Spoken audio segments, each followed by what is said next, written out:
Now that you've seen our question about health inequality trade-offs, how will you respond? It's a tricky question to answer because it raises an ethical dilemma. When you start to think about it, you find yourself torn between competing ethical principles. Philosophers have argued about these principles for thousands of years, so it's not surprising that reasonable people can disagree and give different answers. This short animation is designed to help you think through the different arguments and make up your own mind. We have 4 characters with different views about what answers to give. Let's start with Simon the Socialist. Simon, over to you. Hi, I'm Simon the Socialist. Health inequality is unjust because it blights the lives of millions of people. I find it shocking that in England today, rich people live 12 more years of life in full health than poor people. That's simply not acceptable. We should do everything we can to reduce these unjust inequalities in health. That's why I will always choose Programme B, because it gives more years to the poor than the rich and so reduces health inequality. I will never choose Programme A.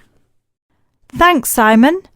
Now let's have an opposing view from Emma, the economist. Hi, I'm Emma, the economist. I can see Simon's point, though I don't feel so strongly. I do have a strong view, however, about which option you should definitely not choose. If the poor get fewer years in Programme B, this can actually make them worse off. I think you should avoid choosing this lose-lose option that makes everyone worse off. Yes, but this is still fairer because it gives the rich fewer years than the poor. It therefore still reduces inequality. I disagree. How can it be fair to choose an option that makes the poor worse off? That's not fair. It's bad for everyone. If Simon is concerned about the poor, he shouldn't choose an option that gives them worse health. In fact, he shouldn't even choose an option that gives the poor the same health and the rich worse health. A lose-same option of this kind is still an unnecessary waste of human life among the rich. So in both lose-lose and same-lose cases, I would choose Programme A.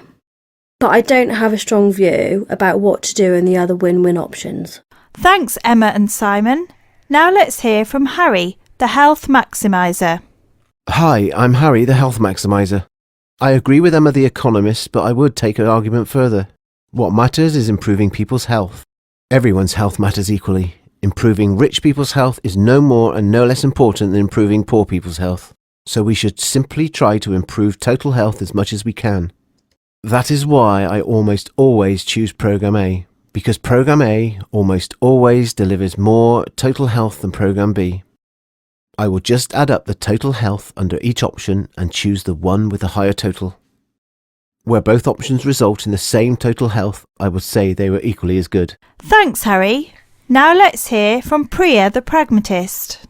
Hi, I'm Priya the pragmatist. I agree with Simon the Socialist that reducing inequality is important. I also agree with Emma the economist that we should not waste human life. And I also agree with Harry the health maximiser that improving total health matters. They all make good points, but they all take things to extremes. They only see one side of the story. I suggest a sensible, pragmatic solution. Let's try to reduce inequality, but without losing too much total population health and without choosing lose-lose options. So we give some weight to reducing health equality, as Simon wants, some weight to avoiding lose-lose options, as Emma wants, and some weight to improving total population health, as Harry wants. At one extreme, Simon will always choose Programme B, and at the other extreme, Harry will almost always choose Programme A. I will choose something in between. I will choose Programme B to start with, in order to reduce health inequality. But then at some point, I will switch to Programme A when the total health gain from Programme B becomes too small. I will switch because I care about improving total population health as well as reducing health inequality. And I will switch before Programme B becomes a lose-same or a lose-lose option, because I accept the point made by Emma the economist. I'm a pragmatist, so I want to weigh up all those competing considerations and take a balanced compromise approach. Thanks, Priya. OK, there we have it. 4 different views. Now it's up to you to decide.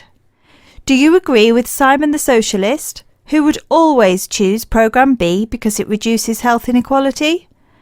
Or Emma the Economist, who would never choose Programme B when it's a lose-lose or lose-same option? Or Harry the Health Maximiser, who would almost always choose Programme A because it gives the greatest total improvement in population health? Or finally, do you agree with Priya the Pragmatist, who will start by choosing Programme B and then switch at some point to Programme A, because she wants to find a compromise approach that gives some weight to all these conflicting considerations? The choice is yours.